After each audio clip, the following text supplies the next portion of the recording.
Boa noite, irmãos. 19 horas, vamos dar início à escola dominical. Continuando o livro de Ruth. Boa noite.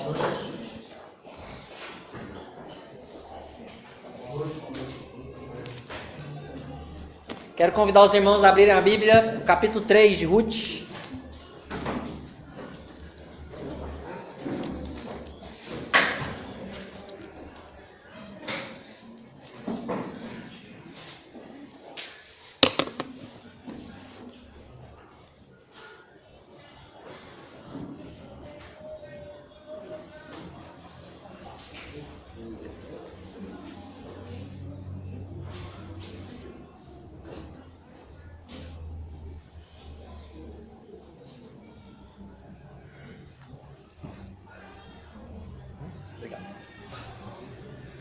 Amém?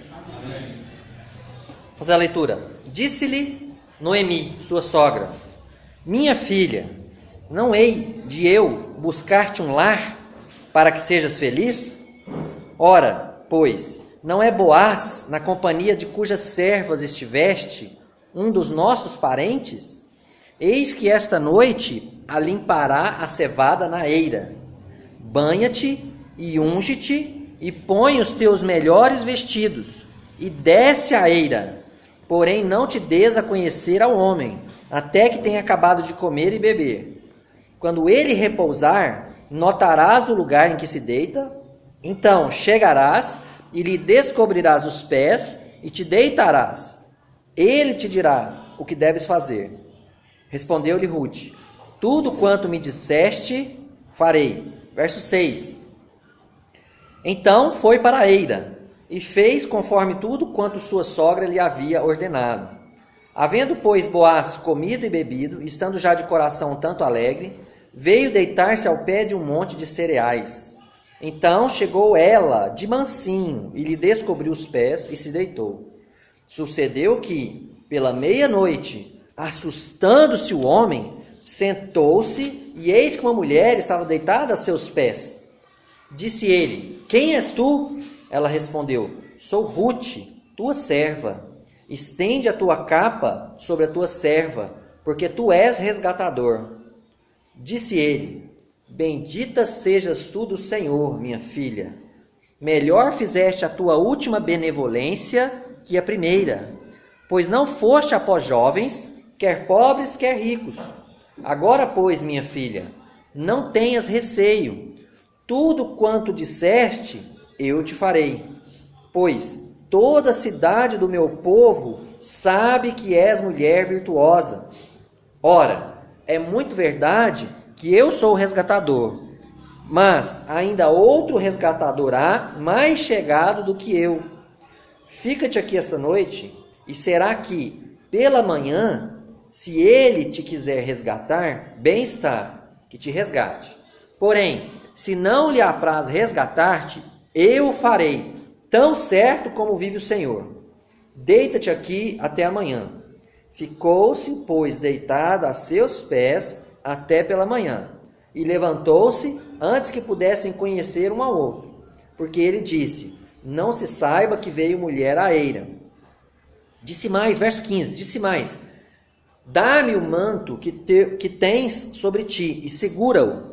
Ela o segurou, e ele o encheu com 6 medidas de cevada, e lhe o pôs às costas. Então entrou ela na cidade.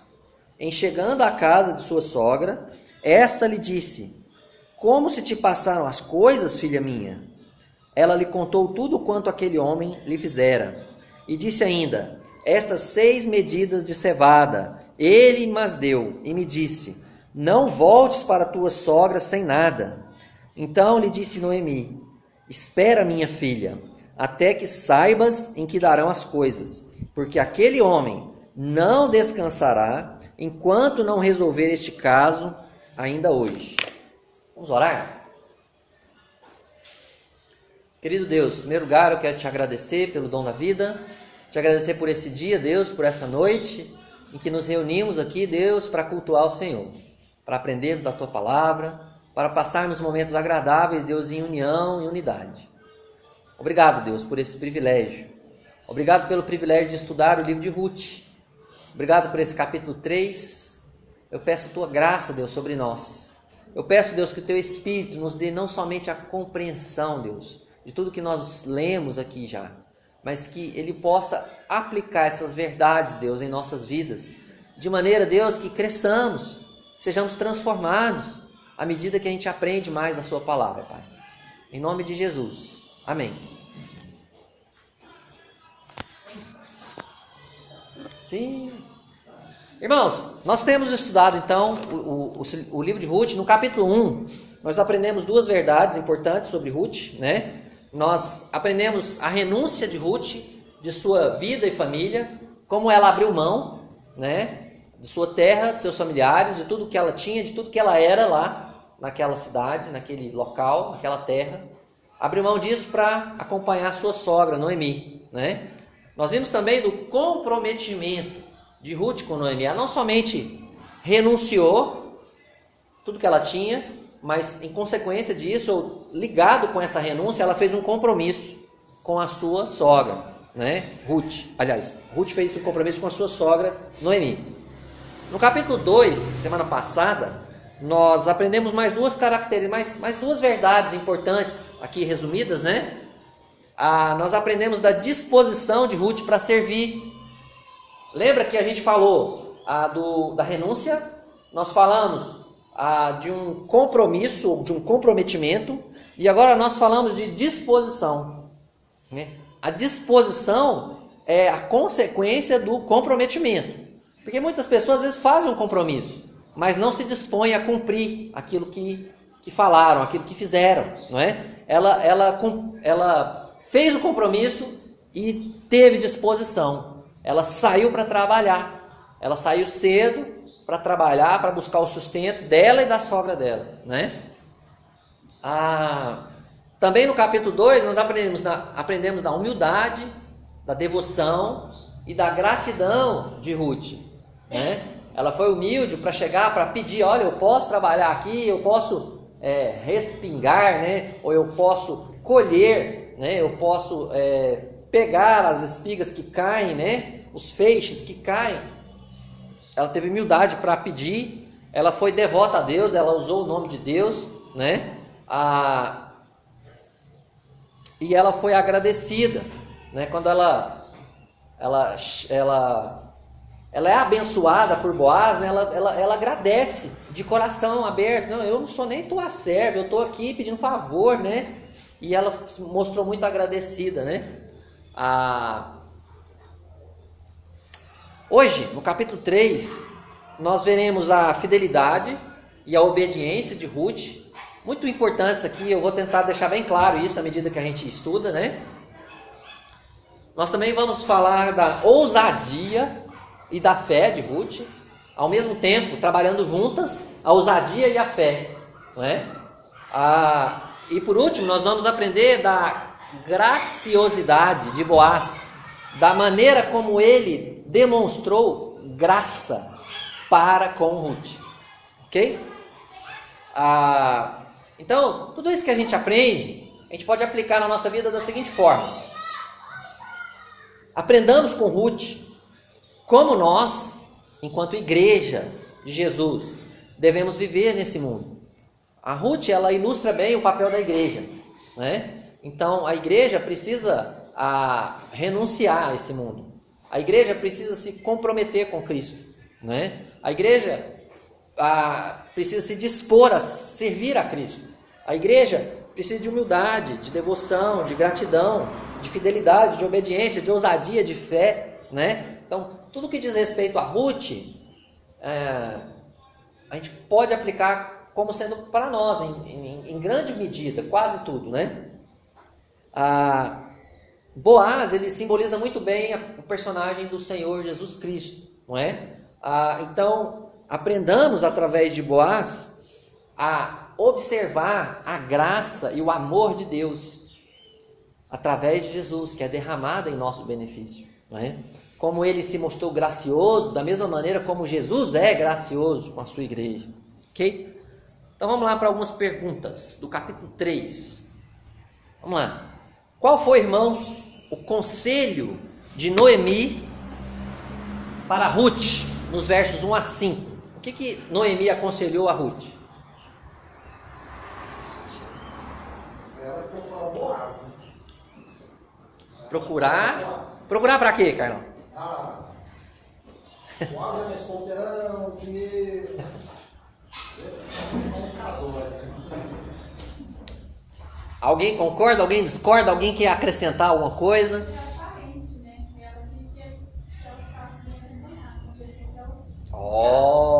Importante esse negócio aí de bem acompanhado, hein? Muito bom, Miriam. Quem mais? Tem um lar, né? Um lar, né? Não um lar qualquer, né? Um lar especial. A gente vai falar um pouco sobre isso, né? Então, tudo que vocês falaram tá correto, né? Ó, Noemi aconselhou Ruth a buscar um casamento, né? Sendo bem claro, né? Um casamento com Boaz. E aqui, ó, presta atenção nisso. Vou melhorar isso aqui. Por meio da provisão que a lei de Moisés fazia às viúvas sem filhos. Olha, a lei de Moisés, ela tinha um ponto, uma parte, onde aquelas viúvas que não tinham filhos, elas tinham a oportunidade de serem amparadas, né? Então, porque eu já tenho falado que no povo de Israel Deus fez assim. Deus dividiu a terra, todas as tribos tinham o seu pedaço de terra, todas as famílias tinham o seu cantinho, a sua casa própria, vamos dizer assim, né? Cada família tinha a sua própria maneira de subsistir, né? Então, quando o marido morria e a esposa não tinha filhos, ela ficava desamparada, né? Então Deus, por misericórdia, providenciou uma maneira na lei dessa mulher não ficar desamparada, né? Então, qual era a maneira, né? É chamado de casamento levirato. O que é isso? O irmão do ex-marido, né? Do falecido marido, né?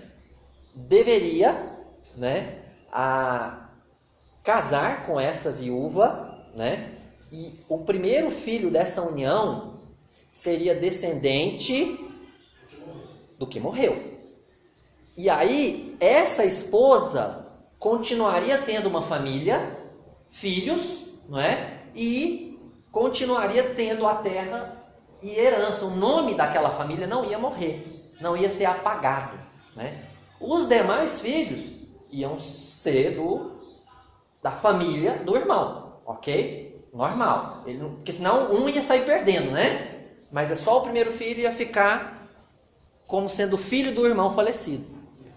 Resumindo, né? A Noemi aconselhou Ruth a pegar esse parágrafo da lei e falar: olha, Deus te dá uma oportunidade, não é?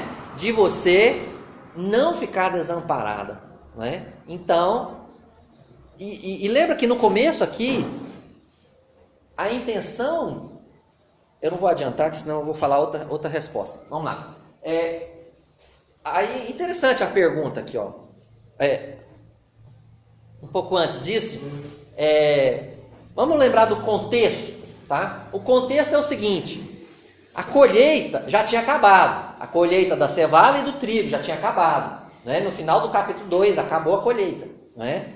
Então, até chegar mais trabalho, elas iam ficar totalmente desamparadas, sem recursos, a não ser os recursos que elas já tinham obtido, não é? Mas não é tanto por isso, porque se você pega os versículos do capítulo 3, diz aí o primeiro versículo: disse Noemi sua sogra: minha filha, não hei de eu buscar-te um lar, para que sejas feliz. A intenção de Noemi é prover não para ela própria uma descendência, mas prover para Ruth um lar feliz, não é? Essa é a intenção de Noemi aqui, de dar para Ruth. Porque lembra no capítulo 2, ela falou assim: olha, eu estou muito velha para ter mais filhos, para que você pudesse casar com esse outro filho, né? E mesmo que eu arrumasse um marido, e mesmo que eu tivesse um filho hoje, Você ia esperar até que esse filho crescesse? Não tem como. Não tem como, né? Então, fica por aqui mesmo, arranja um casamento aqui na terra de Moabe. Esse foi o primeiro conselho, né? Que Noemi deu para Ruth, né? Aqui não. Aqui ela já dá um outro conselho, um conselho melhor, não é? Por que melhor? Antes, o Tiago falou aí, um lar, uma família, né? Antes, Noemi tinha sugerido uma família pagã para Ruth, não é? Casa com Moabita mesmo, fica aí com o seu povo, né? Volta para os seus deuses. Não foi isso que ela falou? Então, agora, qual foi o conselho dela? Case-se com o servo de Deus, com o homem de Deus, com o homem de Israel, do povo de Deus. Então, deu um upgrade, né, nesse conselho, né? Deu uma melhorada. A família que ela sugeriu agora para Ruth, diante de Deus, uma família que ama a Deus, que valoriza a Deus. A outra família não valorizava a Deus, valorizava outros deuses, né? Então, aí vem a minha pergunta: que tipo de conselho você dá aos mais jovens? Ou às mais jovens? Não é? Qual é a sua prioridade? Ou quais são as suas prioridades quando você aconselha, por exemplo, os seus filhos? Ou os nossos filhos? Não é? Né? Tá vendo aquela menininha ali, ó? Ela é bonita, não é? Ela é inteligente, não é? Ela é de família, né, abastada, não é? Ou você aconselha, vamos orar para Deus preparar uma esposa do Senhor para você, uma mulher que ame a Cristo, que ame a igreja, que ame o Evangelho. Lembra de Noemi? O primeiro conselho: casa com um homem moabita mesmo, vai ser feliz, né? Vai ser feliz, né? O segundo conselho: vai atrás de Boaz. Vai atrás de Boaz. Então, que tipo de conselho você dá aos mais jovens? Não é? Quais são suas prioridades? A felicidade, entre aspas, ou um lar cristão, genuinamente cristão? Importante a gente pensar nisso. Enquanto pais, enquanto avós, alguns, enquanto pessoas mais experientes na fé, né? Mais maduras. Segunda pergunta. Fala, Carlos. Lembrei do caso aqui, aproveitar aquela casa aqui, tá? Ainda não.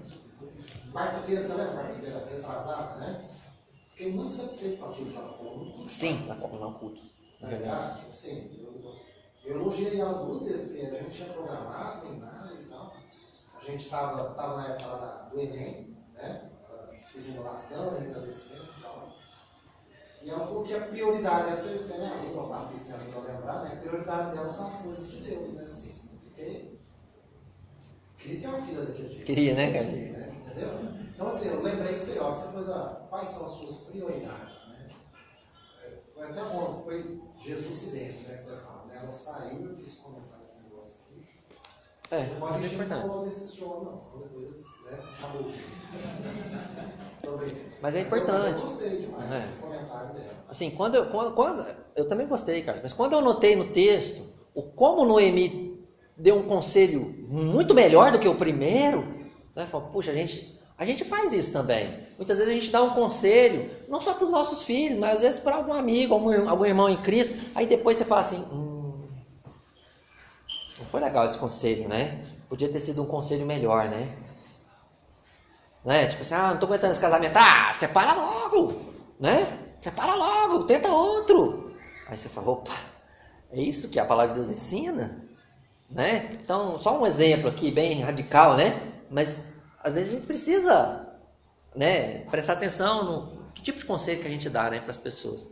Mas também Noemi viu também que a Ruth foi muito favorecida, que quando ela foi, ele foi ajudando ela, né? E ali sendo parente, entendeu? Assim, eu acho assim, que ela tinha visto que ela foi muito favorecida lá, então... Aos olhos de Noemi, olha, tem uma porta aberta ali. É isso, né, que você quer dizer? Né?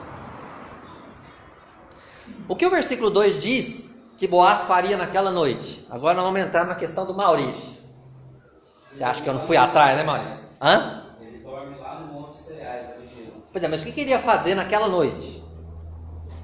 Ele não foi lá para dormir, ele foi lá para fazer uma coisa antes de dormir.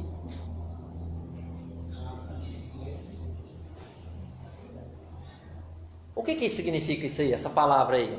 Alimpar, né? Ele ia alimpar. O que é alimpar?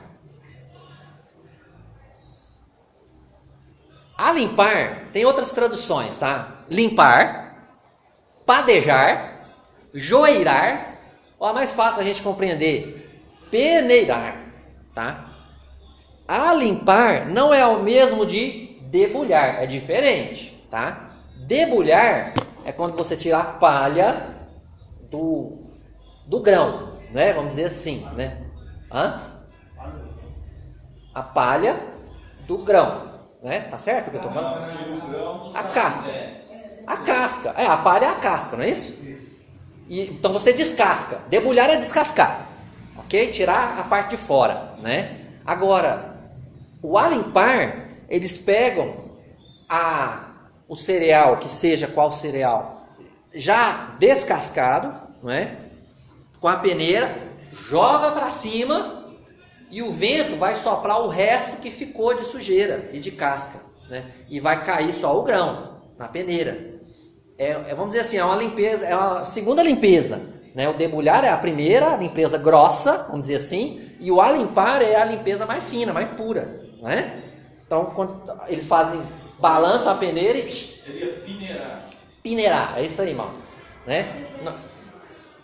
Já, Mari, você já peneirou?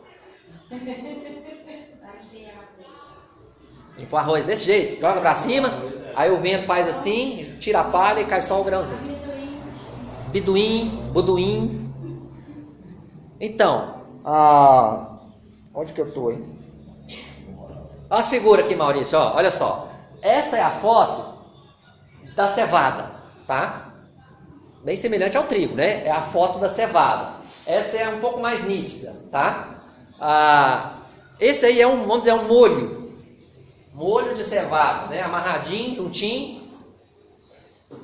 Aqui é o grão da cevada. O grão da cevada com a casca. Aqui é o grão da cevada sem a casca, ok? Boa noite. Só para conhecimento aí, tá? Ficou, né? Próxima perguntinha. Que grande virtude da jovem Ruth observamos nos versos 5 e 6? Alguém pode ler para mim os versos 5 e 6? Então foi para a eira. Desculpa, é o 5, né? 5 e 6, Respondeu-lhe Ruth: tudo quanto me disseres, farei. Então foi para a eira e fez conforme tudo quanto sua sogra lhe havia ordenado. Então, qual virtude, qual característica de Ruth a gente aprende nesses dois versículos? Obediência. Obediência. O que mais além de obediência? Humildade. Pô, Patrícia também, se a sogra mandar alguma coisa. Ela vai rapidinho, correndo, né? Eu sei, a Patrícia. Confiança. Eu vou colocar uma palavra bem próxima dessa sua, tá? Fidelidade. Fidelidade e obediência. Por que eu coloquei fidelidade? Porque ela fez um compromisso com a sogra dela lá, né? E ela cumpriu o compromisso. Ela saiu para trabalhar, ela foi atrás, não é? E quando a sogra dela falou, faz isso, ela foi e fez. E mesmo uma coisa assim, complicadíssima, ousadíssima, não é? Ela foi e fez. Mas eu acho que ela fez com gosto, daqui também. Ela está esperando a sogra dela mandar. Se não manda, ela faz. Mas a situação não era favorável, né, Carlos? Aos olhos humanos, assim, pensa, Boaz era o patrão, era o senhor da terra, lá, o dono da terra. Ele tinha encarregados, ele tinha servos e servas. Ela se identificou como serva, mas na verdade nem serva dele ela era. Fala. Penso que naquela época, assim, ao contrário do Carlos, ela ficou até mesmo constrangida de ter que fazer aquilo lá. Isso. Porque naquela época, elas eram mais envergonhadas que as mulheres de hoje. Uma mulher digna, né? Claro, né? Então. Na verdade, ela só brincando. Hã? Sim, nós vamos ver isso aqui no texto. O capítulo 3 mostra isso com clareza. E a gente Né? não sabe nem se ela tinha sentimento, né? Se ela estava olhando os bens dele, alguma coisinha. Ela estava gostando dele. Você assim, a sogra falou, é só, solteirão, tem um dinheirinho, tem umas terras. Aí para convencer ela, né? Ele não sabe assim, até onde Pois é, mas foi pelo amor, né? Não. A questão do convencimento é que fizeram vezes da caminho. Sim, mas assim, a questão, Thiago, naquela época é muito diferente de hoje. Entendeu? Os casamentos não eram por amor. Não era por amor. Os casamentos, o pai fala, ó, aquela pessoa ali é de boa família, então vocês vão casar. Era assim que funcionava, entendeu? As pessoas já falam assim, né? Mas assim, eles procuravam casar seus filhos dentro de famílias, né, conhecidas e vamos dizer assim, honestas, dignas, né? O resto ia sendo construído com o tempo. Né? Hoje a cultura é muito diferente, né? Ocidental, né? Vamos dizer assim, né? Ó, ela ouviu o conselho da sua sogra e cumpriu, igual a Patrícia, né? Ouviu o conselho da sogra e cumpriu, né? Presta atenção, Thiago. Presta atenção, hein? Olha só, agora eu vou inverter aqui a situação, né? Aquela primeira pergunta, eu falei que tipo de conselho você dá, né? Agora a pergunta é, que tipo de conselho você ouve? Não é? Você ouve os conselhos dos mais jovens ou dos mais experientes? Porque assim, venhamos e convenhamos, todo mundo aqui já foi jovem, né? Tem uns que acham que são ainda até hoje, né? Todo mundo já foi jovem, né? Tem jovem que acha que o velho nunca foi jovem, né? Então, o que acontece? Quando a gente é mais jovem, o natural nosso é não ouvir tanto os conselhos dos mais velhos. Seja sincero. O natural é a gente falar, você está por fora. Não é da sua época mais. Não é? Hoje em dia é diferente. Você não entende. Não é assim. Não é? A Ruth não fez isso. Ruth, ela ouviu e ela obedeceu. Não é? O texto também não fala se ela concordou, se ela não concordou. O texto fala que ela ouviu e obedeceu. Ponto final. Não interessa. Mas ela não foi transformada por Deus, né? Porque ela tinha tido um outro conselho anterior que não era bom, ela morreu. O primeiro conselho, né? O que a gente não sabe o quanto ela entendia daquele conselho, na verdade. A gente sabe que ela falou, não, porque eu vou te seguir, porque eu vou estar com você. Haja o que houver, eu vou morrer com você, né? Com a sogra, né? Então, assim, o fato dela negar aquele conselho, na verdade, é por amor à sogra, né? Agora, tem um episódio na Bíblia, que eu vou apenas citar aqui, do rei Roboão. Está lá em 1 Reis, capítulo 12. Roboão foi filho do rei Salomão, o homem mais sábio, claro, não sendo o Senhor Jesus, né? Que já pisou nessa terra, não é? Então, Salomão, ele fez escolhas equivocadas para a sua vida. E Deus, então, permitiu que um homem se levantasse contra Salomão. Um tal de Jeroboão. Né? E aí, Salomão começou a perseguir esse Jeroboão. E ele foi exilado lá no Egito. Quando o rei Salomão morreu, o que Jeroboão fez? Voltou, chegou diante de Roboão, o filho de Salomão, o rei, novo rei, né? Ele falou, olha, Roboão, o seu pai foi duro comigo e tal, agora a gente quer voltar e tal, como é que é? Você vai aceitar, vai abençoar a gente? Aí Roboão foi pedir conselho para os mais velhos, os conselheiros, né, da época do pai dele. Aí falou, olha, se você servir esse povo, recebê-los bem, servir esse povo, eles vão te servir pro resto da vida deles. Recebe eles. Aí Roboão, deixa eu ver o conselho dos mais jovens, dos amigos dele, né, da idade dele, os conselheiros da idade dele. Aí os conselheiros falaram, o negócio é o seguinte, você vai falar o seguinte, se o seu pai foi duro com eles, você vai ser ainda mais duro com eles. Dito e feito, foi isso que Roboão fez. Ele ignorou o conselho dos mais velhos, ficou com o conselho dos mais jovens e falou para Jeroboão, olha, se você quiser, meu amigo, vir vai ser muito pior do que foi quando foi com meu pai. Resultado, o reino de Israel se dividiu. A partir dali. Até então, o reino de Israel era unido, era apenas um reino. A partir dali, depois de Roboão, né, ficou Israel e Judá, 2 reinos dentro de um país, um reino dividido. Por causa, né, de um coração que não quis ouvir conselho mais experiente. Então, que tipo de conselho você ouve, né? Analisando os versículos 3 a 8, que tipo de imoralidade encontramos no comportamento de Ruth diante de Boaz? Os versículos 3 a 8 falam uma parte do conselho de Noemi e a execução de Ruth, né? Que ela chegou de mansinho, descobriu os pés de Boaz e deitou aos pés dele. Que tipo de imoralidade a gente vê aí, gente? Quero ver quem vai responder essa pergunta.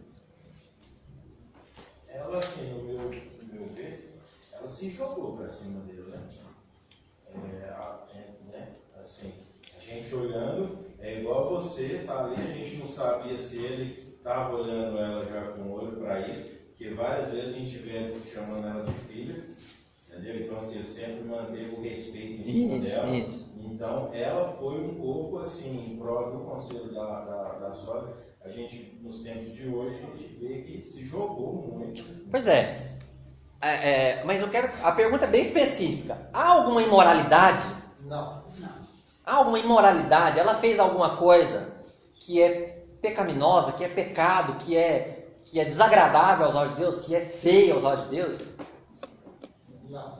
Esse negócio de estampar os pés está na lei deles lá, de fazer você resgatar, porque é muito estranho esse negócio. É o calor.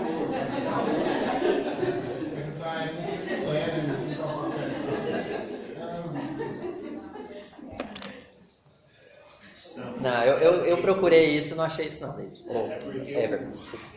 Esse sistema aí, o parte por parte, que a Noemi ensinou para ela, possivelmente ele entendeu que era para resgatar ela.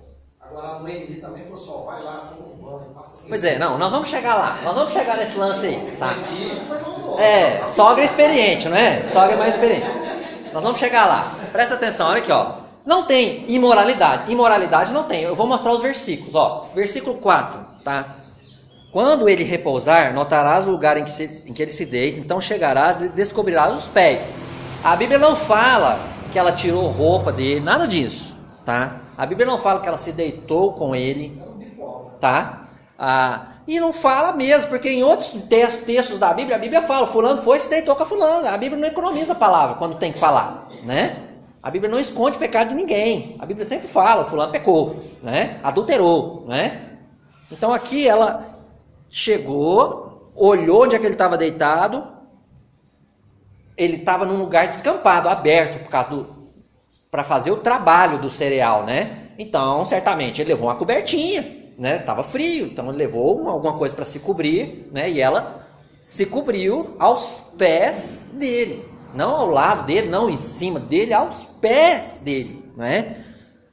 Tanto é que quando chega lá no versículo 7, havendo, pois, Boaz comido e bebido, estando já de coração tanto alegre, veio deitar-se ao pé do monte de cereais. Então chegou ela de mansinho, quer dizer, em silêncio, tá? Lhe descobriu os pés e se deitou. Sucedeu que pela meia-noite, quer dizer, ele não percebeu nada na hora que ela deitou. Depois, pela meia-noite, assustando-se o homem, sentou-se. E eis que uma mulher estava deitada aos seus pés. Gente, escuro. Não é? Vai saber, né? Quer dizer, ele assustou. Quer dizer, até aquele momento, Thiago, não tinha acontecido exatamente nada. Pastor, mas assim, é uma situação difícil. Não. Analisar. Visivelmente, assim, eu lembro e a gente viu uma situação dessa, né? É igual você está falando, não teve pecado, mas às vezes, talvez na visão, como eu vou dizer assim, a visão, às vezes.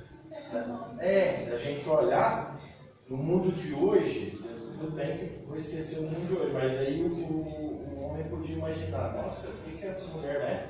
querendo aqui. Isso, mas... Deitado, tô tirando o meu soninho aqui, essa pessoa aqui, descobri meus pés com gelar. Sim. O seu raciocínio, a sua linha de raciocínio, ela vai no lugar certo. Só que assim, você vai procurar, você não está achando imoralidade nenhuma. Mas ela se comprometeu com isso, né? Isso. Agora, mas olha só, Tiago, presta atenção ao versículo 14. Eu falei que até aquele momento não tinha acontecido nada. O versículo 14, depois que ele descobre e tal, ele fala: ficou-se, pois, deitada a seus pés até pela manhã. Continuou do jeito que estava. Do jeito que ela deitou, ela ficou. Eu tenho certeza que ele não pegou hoje. Eu tenho certeza que ele não dormiu. Não, você não tem certeza, não. então é o seguinte: houve imoralidade? Não, não houve, tá? Agora, vocês são bobos, mano. É igual a gente estava falando em termos, deve ter alguma coisa na pergunta do Everton, em termos de descobrir o pé. Pois é. Porque o que ela queria? Né? Se for pra gente tentar entender.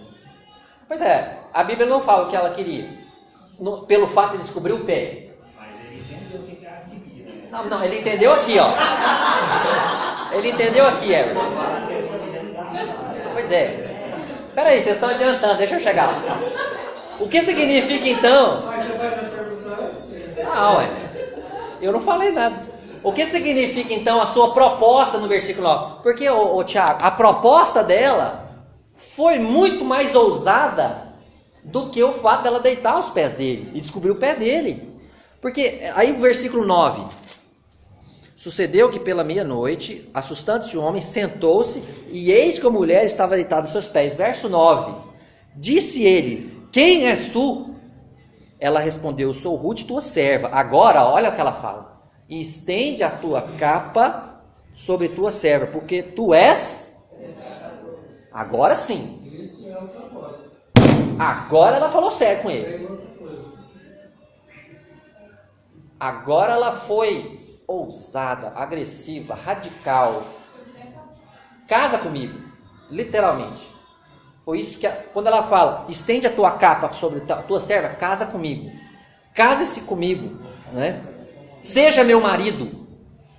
É isso, né? Agora, numa sociedade igual a Meirielle falou, né, uma mulher de respeito nunca faria um negócio desse, né? Agora, na situação dela, ela fez, não com base, Tiago, agora acho que você vai entender o ponto, em algo puramente egoísta. Eu vou chegar lá, quer ver, ó? A Ruth foi extremamente ousada para cumprir a lei de Moisés. Ela era apenas uma serva de Boaz, né? E queria casar com o patrão, não é? O senhor de muitos bens. Então ela foi extremamente ousada, né? Como disse o Carlos, ela se preparou muito bem para aquela noite. Ela tomou, né? Tomar banho, todo mundo toma banho, mas ela se preparou especialmente para aquela noite, não é? Ela se embelezou, ela se preparou para agradar ele também, os olhos, a vista e tudo mais, né? É bem possível que ela tivesse preparada para casar naquela mesma noite. É bem possível. Mas ela chegou e fez um pedido para ele: estende a tua capa, né, sobre a tua serva. E quando ela falou estende a tua capa, sabe esse vocabulário que ela usou? Lembra lá do capítulo 2, quando Boaz fez uma oração por ela? Capítulo 2, verso 12, diz assim: o Senhor retribua o teu feito, e seja cumprida a tua recompensa do Senhor, Deus de Israel, sob cujas asas vieste buscar refúgio. Então, a oração dele foi o seguinte: que Deus te abençoe, né? Esse Deus debaixo de quem você veio se proteger, você veio se acolher. A mesma palavra que ele usou aqui, asas, essa palavra capa é o singular, poderia ser asa, entendeu? Estende a tua asa sobre mim, quer dizer, seja meu marido, case-se comigo. É uma metáfora onde ela quer dizer isso: seja meu marido, case comigo, deixa eu me acolher debaixo das tuas asas, ou debaixo da sua capa, não é? Então ela usou esse vocabulário, o mesmo vocabulário que ele tinha usado para ela, né? Ao mesmo tempo que ela foi ousada, ela foi também humilde, porque ela estava deitada aos pés dele. Ela não acordou ele. Aparentemente o texto não fala que ela acordou ele, fala que ele acordou assustado, não é? E aí ela esperou o momento e ela falou na hora certa, né? Então, se Tiago, David, né, igreja, se Boaz se casasse com Ruth, não seria a Ruth, talvez, a maior beneficiada. A maior beneficiada seria a própria Noemi, a viúva, desamparada, né? Porque ela falou, você é resgatador. O resgatador, como eu já expliquei no domingo passado, ele compraria, né, a terra de Noemi, né, e daria a ela o sustento que ela precisaria. Ele iria financiar a vida dela, ajudá-la, né, a sobreviver, né? Então, Mas o Boaz era assim, né? Por que ele não casou com a Noemi? Foi casar com a Ruth? então, olha só. Foi a velha que foi declarada. Então, A gente viu essa Ela não geraria filho. pode falar, Tiago. A gente viu que pela Ruth, ela ficaria com a sogra. Ela ia trabalhar, ela ia cuidar da sogra. Ela determinou a vida dela para a sogra. Entendeu? Então a gente vê que a sogra mesmo está querendo A felicidade. ajudar ela para ver a felicidade. Bom, a Ruth abandonou a vida dela para ajudar a Noemi. A Noemi, então, queria também ajudar a Ruth, dar um lar feliz para ela. E quando viu essa porta aberta, igual vocês falaram aí, olha, parece que Boaz sinalizou muita gentileza, muita generosidade. Vocês estão falando, a Bíblia não falou isso, né? Né? Primeira vez ele apaixonou ela. Não, que seja, Carlos, mas assim, eu não posso dizer que a Bíblia fala isso, né? Mas o que é importante no texto em si é que ela falou, você é o resgatador. Você tem uma responsabilidade. Ela cobrou uma coisa dele, na verdade, entendeu? Não foi um pedido humilde, mas na verdade falou assim, olha, você é o nosso resgatador. Né? Deus não veio com a forma que o Carlos falou, não. Porque senão, ele não dava opção para o outro lado de mais chegar. Então, vamos chegar lá, David, vamos chegar lá. Vocês estão correndo, calma. Olha só, a pergunta que é, Ruth, seguindo a lei de Moisés e o conselho de Noemi, procurou um novo casamento que estivesse de acordo com a vontade de Deus. Um novo casamento que estivesse com a vontade de Deus para uma viúva, né, era um parente da família, não é? O parente próximo, o parente mais próximo. Mas esse último comentário que eu fiz é o seguinte: quando a Ruth chegou lá no campo a primeira vez e o Boaz a viu, o que ele fez? Perguntou para o gerente lá: quem que é essa mulher? Moça. Quem é filha de quem? Não sei. Como é que foi a pergunta dele? Aí, a hora que ele conversou com ela lá e tudo mais, chamou para almoçar, comer junto com eles. Antes disso, falou para o servo: gente, vocês deixam cair umas espigas lá no livro. Você entendeu? Ele facilitou para ela. Ele deu um tratamento. Sim, claro. Deu tratamento generoso. Deu um tratamento generoso. Muito generoso. E ele já conhecia o Eli, pelo que a gente imagina, ele já conhecia o Eli. Sim. Entendeu? Eu acho que pode, não tem maldade nenhuma nisso aí, né? Ele interessou por ela. Mas lá no início deu para aparecer dele através da bombinha, tá falando? Isso. Tá bom, gente. A gente não precisa gastar tempo com isso, porque esse não é o centro, entendeu? A pergunta que eu quero fazer para vocês é: você é ousado?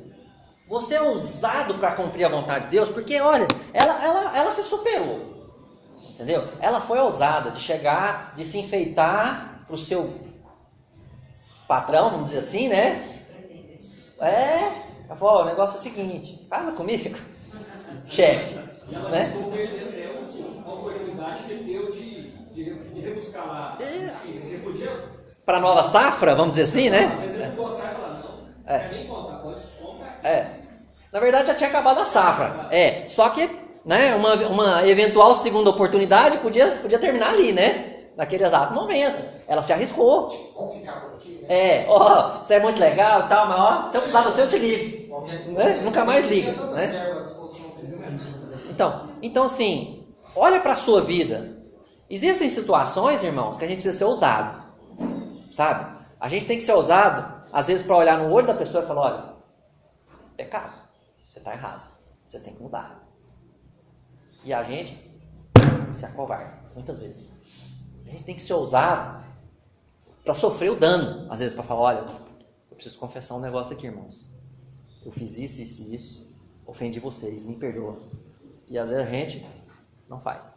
Então, assim, você é ousado para cumprir a vontade de Deus, né? Porque a lei tinha essa oportunidade, dava essa oportunidade para a viúva fazer isso. E ela se agarrou a essa oportunidade, através do conselho de Noemi, né?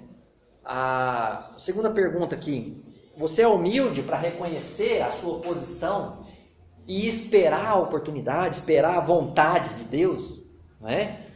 Porque ela fez a proposta, né? E aí o que aconteceu? Como que foi a reação de Boaz? Esperava o dia seguinte, por causa do outro resgatador, tinha mais prioridade que ele. Isso, só que assim, antes dele falar não, ele falou uma coisa primeiro.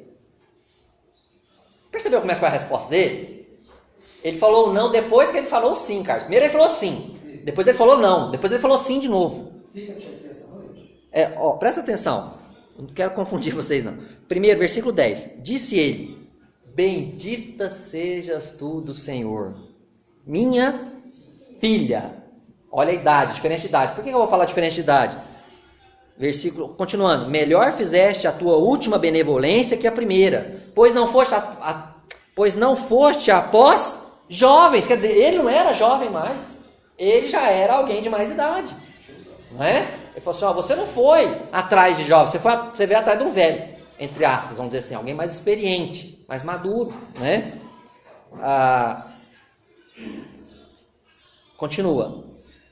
Agora, 11, agora, pois, minha filha, não tenhas receio, tudo quanto disseste, primeiro ele falou assim, gente, fica tranquila.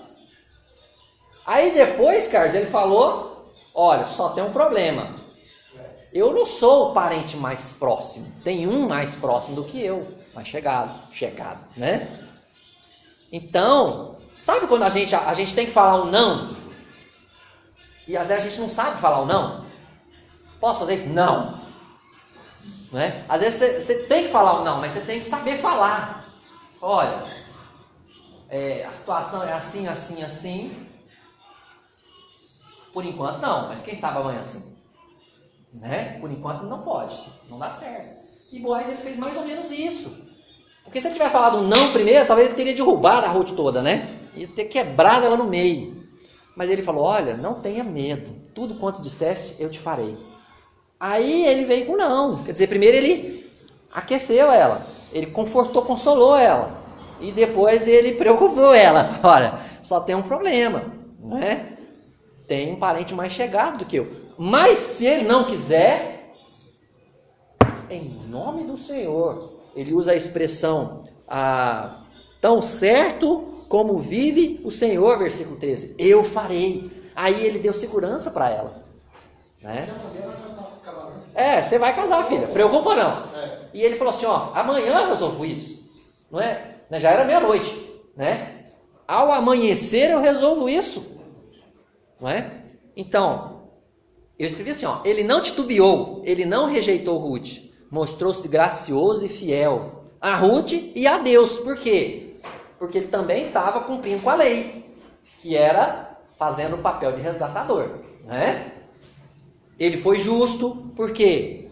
Porque ele não roubou o direito do outro. Ele falou, tem um cara que está na minha frente, né? Ele não trocou favores, né? Ele obedeceu, não.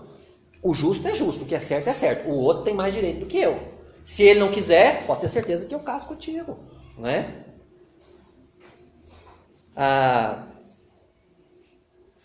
Ele foi santo.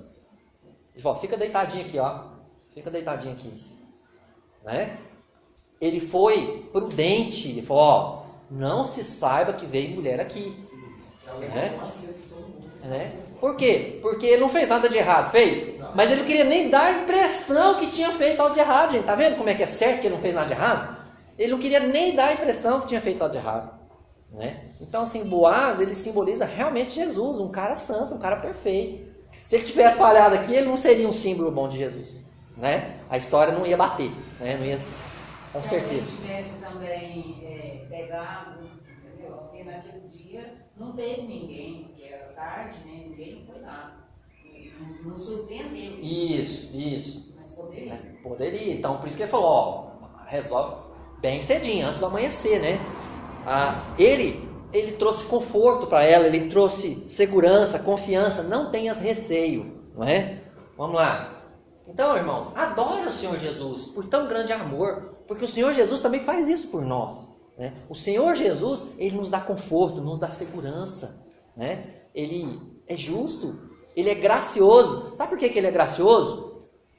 Boaz nem era o parente mais próximo, mas ele se comprometeu, pode deixar que eu faço, né? Quer dizer, ele fez muito mais do que o dever dele. Isso é ser gracioso, é fazer mais do que você deve fazer, né? E Boaz fez isso. Jesus é assim com a gente, né? Qual foi o último conselho de Noemi? Versículo 18, para Ruth.